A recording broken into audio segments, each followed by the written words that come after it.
Hi guys, I thought I'd do a little video update. I put the center strip on my boat today on the bottom. Its purpose is for when you're rowing the boat with some paddle or with some oars. It helps the boat track straight instead of going off whichever direction. You don't really need it when you have an outboard engine, but I won't be using the motor all the time, so I figured I would put it on there anyway. It also helps keep the bottom of the boat from actually being on the ground when I do take it out. It gives it something to rest on. Anyway, I covered it with, like I said, with fiberglass resin. I didn't really do the outer edges of the boat today. Wasn't real concerned with that. I was more concerned with doing the center part. If you see, there's some spots it needs to be sanded down again. It's nice and smooth, but it needs to be sanded down again to, actually this hasn't been sanded yet. This is just smooth from putting it on. This outer edge is rough. Even though it looks wet, it's really rough. I don't know if you, yeah, there you go. You can see it really good like that. It needs to be coated again. This has all been sanded. I sanded the entire bottom of the boat last night and today before I glued that piece on and then screwed it on. There's one screw up there, then you have one screw here, one screw there, and one at the back.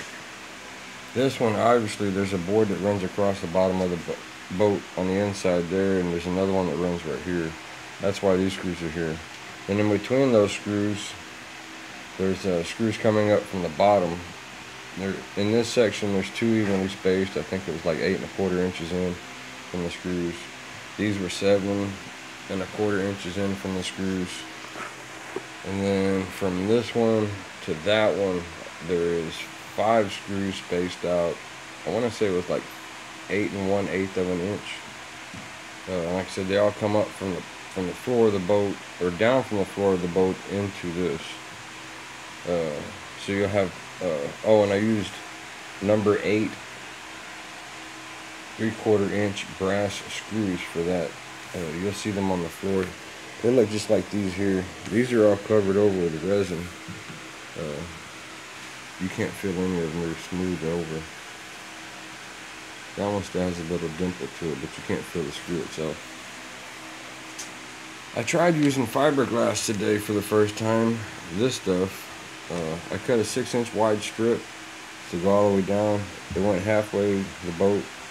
Then had to do another piece to go the back half of the boat. I started at the back and came up and tried to use that cloth, but what was happening was, because I didn't have the roller with the little spikes in it, I couldn't really get it into this groove up around that and into that corner without pulling this up and getting air bubbles in it. Man, it was bad.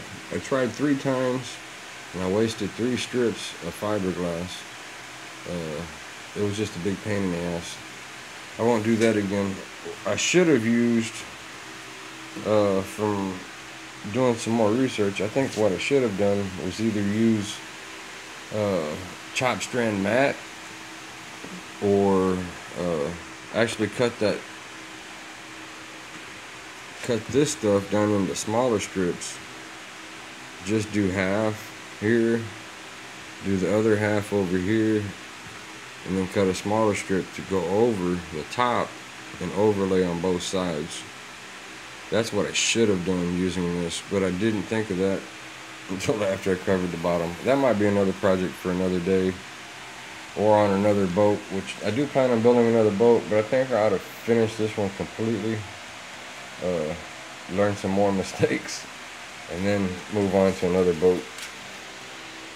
While we're talking about learning from mistakes, here's something y'all might not have seen yet. Let's see. I'll put that there. No, I can't do that. I know y'all seen the motor, the outboard. Well, it's not very good light like that. Let's do this. I made a prop for it. You should be able to see it like this. I made a prop for it out of wood. I was gonna buy one, we just had another baby, and I thought, well, you know what? Let me try to make one. They're only 20 bucks, but I figured I got more wood and more time than anything else, so I would try it. And this was the end result. You can see the shape of it there. You can see the curve it has in it.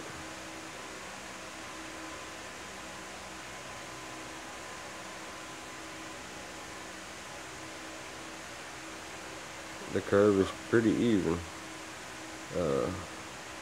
I watched some videos on prop making, and that's why I decided to try making my own. I don't know if you can see this. Right there, where that little spot is, that's actually, it shows the layers. This is actually, I think it was 5 layers of wood. And let me explain this. Oh, you know what? Here's a good way to see it. Let's turn this around. On the back sides, you see those gouges? They're not really gouges. They're the edges of the board of the wood that I used that didn't get smoothed down all the way. And I decided to go ahead and leave them. They're on the back side. You see those lines? I didn't, like I said, I didn't sand it down quite smooth enough to hide the lines.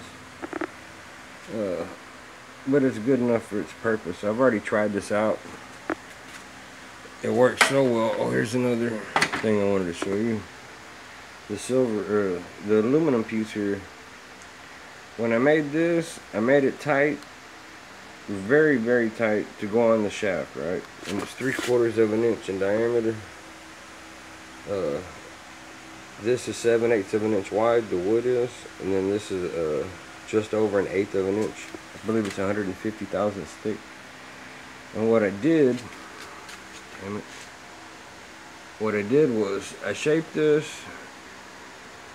to the same shape as a prop. I notched it with a file after drilling some holes so it fit nice and snug. And what happened, when I drilled these holes, they were off just ever so slightly. And then when I put it back together, I realized that, that's when I realized that they were off, because this hex here, I don't know how to explain it. When I tighten up the screws, it actually locks this prop, the wood part, onto the shaft.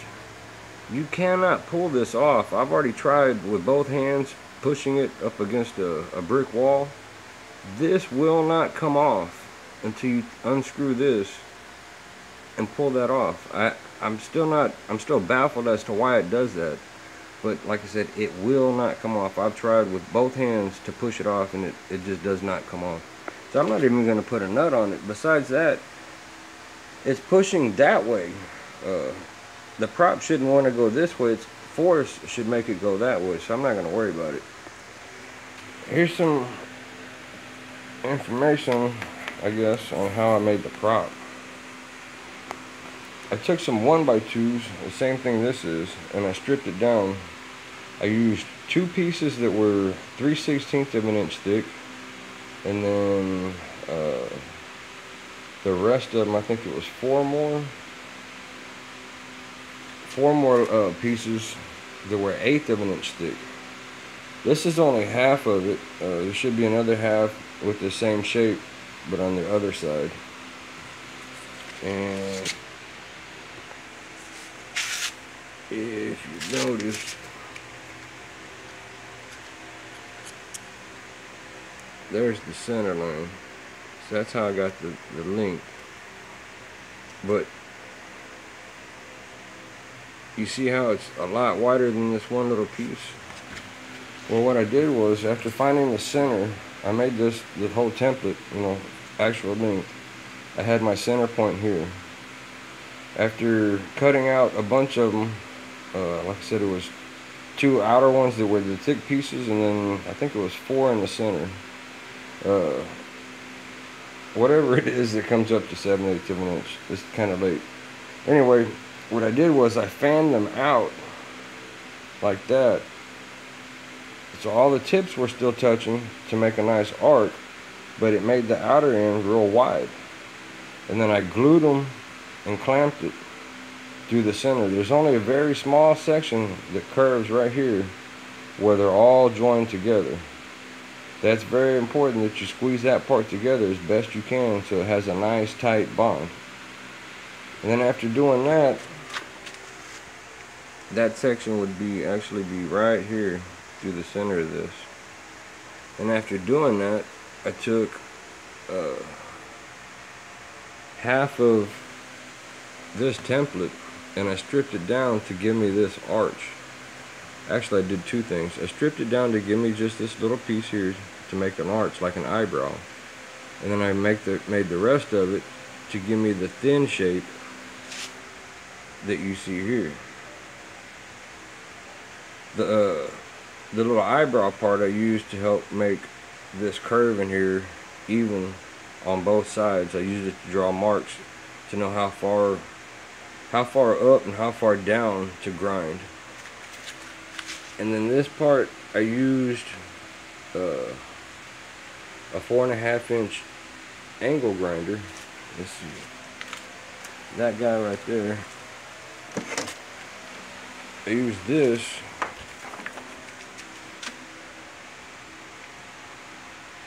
to cut in the arc and twist as I go.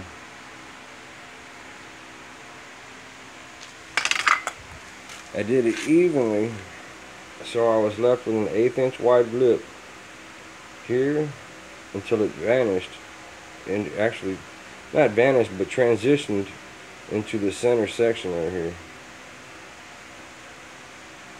The back was done the same way, and once I got that even, then I went over it with sandpaper and a piece of wood. Let's turn this around. Went over it with a piece of sandpaper on some wood to finish the profile of it on the back side and on the front side. It's nice and smooth. That part right there, I touched it. I thought the paint was dry. It really surprised me. I pushed on it too hard and ended up leaving my fingerprints. Then I tried to fix it up and ended up just boogering it up. Oh well, it's just going to be in the water anyway. Anyway, it wasn't real hard to make the prop. It was actually pretty easy after thinking about it. I'm going to make another one eventually, just for, I guess just for research. This one seemed to work pretty good. We've had a lot of rain here lately, and I put this in a ditch, probably about 2 feet deep and 3 feet wide, maybe about 6 feet long where it's 3 feet wide, and it was completely full of water. I turned the motor on, stuck it down into the water, and I revved it up. That's quite a bit of water, and I had it down almost down to the bottom where the prop was touching at first, so I pulled it up to get an idea of the depth. It turned the water in this ditch from clear water to muddy, murky water in maybe about 30 seconds.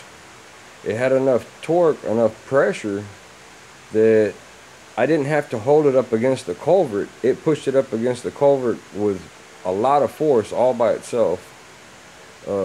I tried pushing it forward with my other hand, with my free hand, just to see, what kind of pressure it was given, and it should push this boat very, very well. I was able to paddle this boat with just the palms of my hands and get it to a walking speed with no problem.